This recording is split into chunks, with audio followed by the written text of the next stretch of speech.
Good morning! It's a great day! Again, I'm Mr. Ruiz. So before we proceed with a very interesting topic today, I'd like to just invite all of you who will watch this to just check my page in Facebook.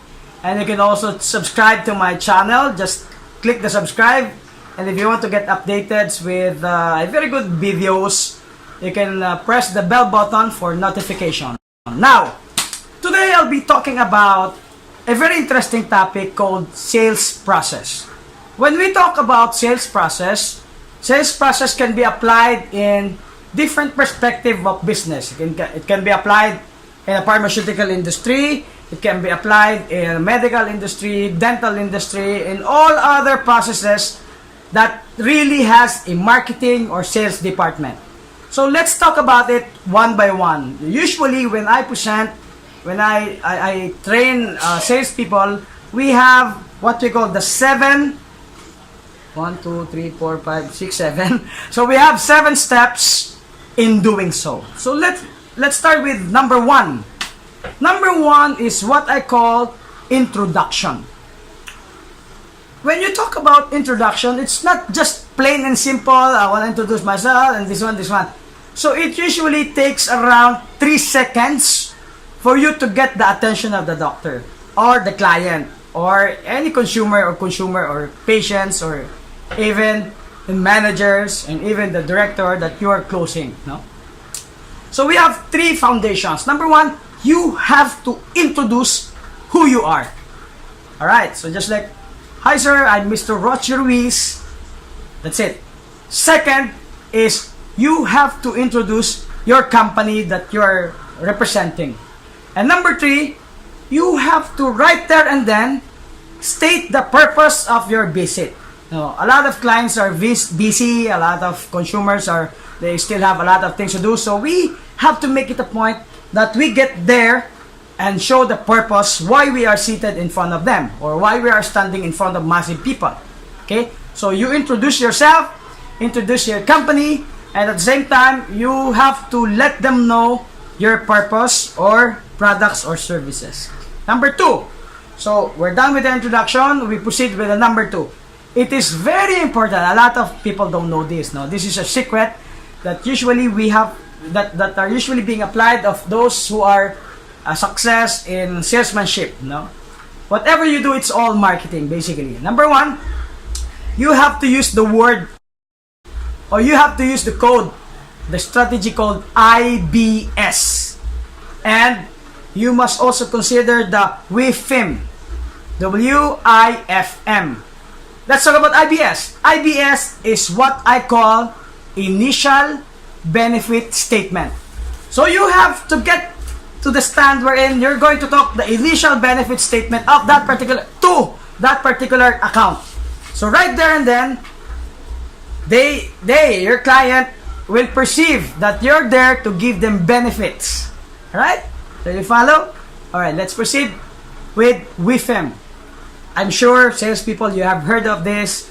WIFM is what we call what's in it for me.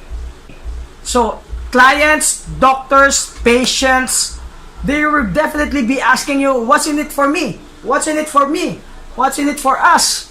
So we have to supply those needs and wants and expectation of that particular consumer. We'll proceed with number 3.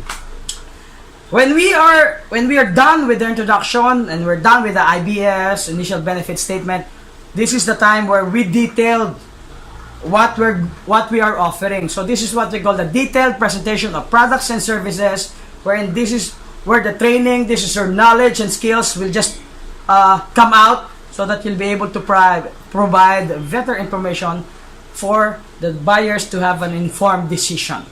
And in doing so, we have to have a strategy called questioning. So this is in pharmaceutical selling we call probing. Simply asking the client's needs. Simply asking several inquiries on where do they live, how old, where do they study.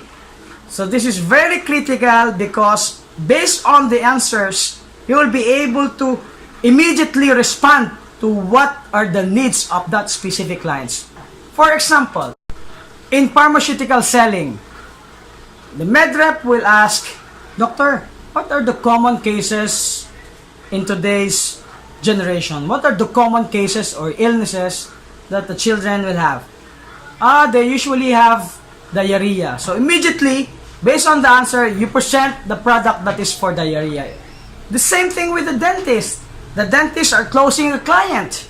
If the patient will say, my example, I do have 2 kids. They're studying in Brent. Oh my God! So this is a perfect opportunity that the dentist will know that, oh, this patient is a potential high-paying patient. So something like that. So it adds to your decisions and add to your value and perception because you know already where they are coming from. Next, when we are detailing or presenting our product, it's very important that we know what we're talking. We know that we're saying. So this is what they call the FAB. So we must be able to identify and present right away our features, advantages, and benefits of the products. Of course, if you're selling pharmaceutical products, you have to know your competition. If you're a dentist, you have to present all of these closing secrets revealed in 5. So that's another topic. So you have to have models. If you're an insurance company, you have to present why your insurance policy is better than competition. So it's very important that you know your competition also. So we have the number 5. So number 5 is probably one of the most critical part is identifying their needs. Based on their questions, based on your presentations, now you're offering a specific product or a specific policy or a specific treatment plan for that particular patient based on the things that you have discussed. Now, of course, it goes along with the price. A lot of salespeople or even medical, dental, or insurance company are afraid to ask this particular pricing. So they've been into introduction, IBS, they have asked questions, but they are afraid to ask money. When you're talking about money, they're afraid to ask, this is the price of that. There are 2 options in doing that. All should always be positive.